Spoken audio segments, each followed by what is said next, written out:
Maharashtra Navi Mumbai bike टॅक्सीला परवानगी नाही, परंतु तरी देखील सर्रासपणे अनाधिकृत बाईक टॅक्सी नवी मुंबईमध्ये सुरू आहे। खारघर रेल्वे स्टेशन येथे बैठकीवेळी अनाधिकृत बाईक टॅक्सी पकडून कारवाई करण्यासाठी पोलिसांच्या स्वाधीन करण्यात आली। तसेच पुढील कारवाई पोलिसांच्या माध्यमातून योग्यरित्या करण्यात येईल अशी आशा वाटते।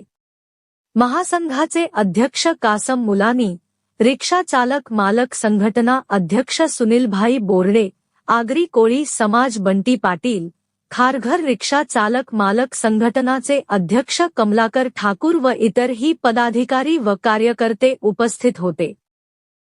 बेकायदेशीर ज्या बाईक टॅक्सी चालतात त्याच्या विरोधात आता 2 गाड्या बेकायदेशीर बाईक पकडलेल्या आहेत, त्यांच्यावर तात्काळ कारवाई करा अशी पेशे साहेबांना विनंती केलेली आहे। बाईक आहे तिथे आणि तर ती आता तुमच्याकडून अपेक्षा आहे की कारवाई बेकायदेशीर आहे म्हणून, कायदेशीर असेल तर आमचा विरोध नाही, तर आमचा शासनाबरोबर विरोध आहे। बघा ही एक गाडी आहे, ते दुसरे कुठे गेले, तात्काळ कारवाई त्यांच्यावर करा। आज हे सभा चालू आहे इथे, ठीक आहे, त्या बाईक आहेत त्या कारवाई करा। दोन्ही गाड्या आहेत आता आमची गाडी फक्त चौकीला कारवाई करायची। तुम्ही मला शिव्या घातल्या नाही, पण ते व्यक्ती मला घेऊन जावं लागेल ना चौकीला। कुठे जाणार, प्रबोधन पण करा, त्या बाहेरच्या विषयी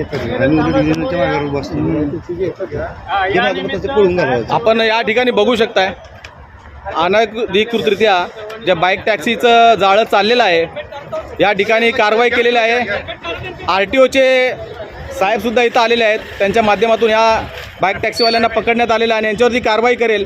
थोड्या वेळात पोलीस प्रशासनातील सुद्धा 112ला फोन केला होता, ते सुद्धा येतील इथे आणि ते सर्व बंधूंनो आता सध्या आपण खारघर स्टेशनच्या बाहेर आहोत आणि ते समस्त रिक्षा युनियनचे चालक मालक संघटनेचे अध्यक्ष कासम मुलानी आहे, सुनील बोर्डे आहेत, त्यानंतर आमचे पाटील साहेब आहेत, त्यानंतर इतरही आमचे तांडेल साहेब, इतरही पदाधिकारी इथं उपस्थित झालेले आहेत। आपण बघू शकता आणि यांनी इथे समोरासमोर ही जी टॅक्सी आहे ती पकडलेली आहे। बाईक टॅक्सी कोणत्या पद्धतीने बघू शकता आपण, कोणत्याही प्रकारचं सेफ्टी याला नसताना सुद्धा ही ॲप चालवलं जात आहे। कासम मुलानी साहेब काय सांगाल तुम्ही?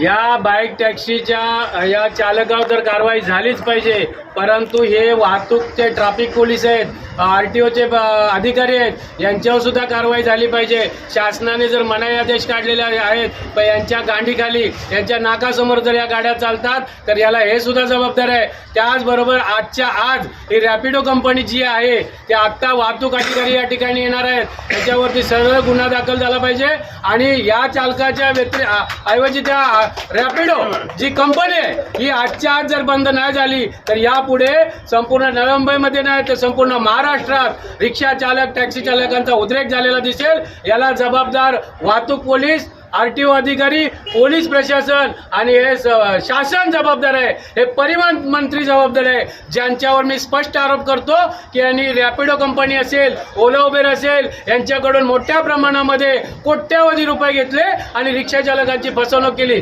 परिवहन मंत्री साहेब, प्रताप सरनाईक साहेब, रिक्षा चालकांचा आवाज ऐका, वेळ लागणार नाही। आपण सुद्धा एक रिक्षा चालक होता अशी एक बातमी पसरते, परंतु या रिक्षा बांधवांच्या विरोधात आपण जर जाल तर ही रिक्षा चालक आपल्याला कुठेही फिरू देणार नाहीत, हे लक्षात ठेवा।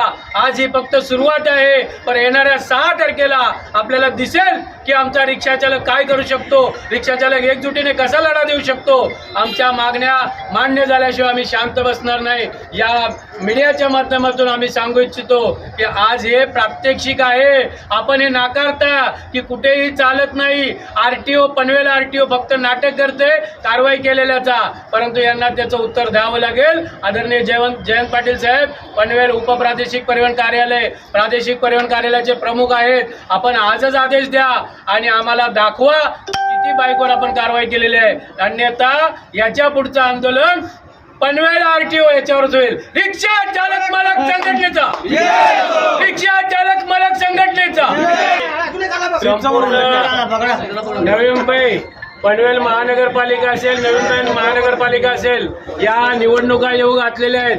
मी राजकीय पुढाऱ्यांना, पक्षाच्या नेत्यांना आज आव्हान करतोय की आपण हे लक्ष द्या, रिक्षा चालकांच्या पाठीशी खंबीरपणे उभे राहा. अन्यथा येणाऱ्या पनवेल महानगरपालिका निवडणुकीमध्ये, नवी मुंबई महानगरपालिका निवडणुकीमध्ये आमचे रिक्षा बांधव हे आपल्याला दाखवून देतील, आपल्याला मतदान करणार नाही. हे लक्षात ठेवा. सगळ्या राजकीय पक्षांना आम्ही सांगू इच्छितो की लक्षात ठेवा, यापुढे आमच्या रिक्षा बांधवांच्या येणाऱ्या 6 ऑक्टोबरला होणाऱ्या आंदोलनामध्ये आपण निमंत्रणाची वाट बघू नका. रिक्षा चालकांच्या पाठी खंबीरपणे उभे राहा आणि त्यांच्या प्रश्नासाठी, त्यांच्या न्याय हक्कासाठी न निमंत्रण देता कोकण आयुक्त कार्यालयावर आपण उपस्थित राहा आणि या बाईक टॅक्सी ज्या चालले ते बंद करायला मदत करा. धन्यवाद. जय हिंद, जय महाराष्ट्र. क्लिअर आहे का? आपण बघू शकता या ठिकाणी आत्ताच 5 मिनिटांमध्ये 2 बाईक टॅक्सी ते रिक्षा युनियन चालक मालक संघटना खारघर यांनी पकडलेल्या आहेत. आपण बघू शकता या ठिकाणी हा आंधळा कारभार असा इथे सगळा चाललेला आहे. कोणत्याही प्रकारची परवानगी नसताना या ठिकाणी हा असा प्रकार चाललेला आहे. आपण बघू शकता या ठिकाणी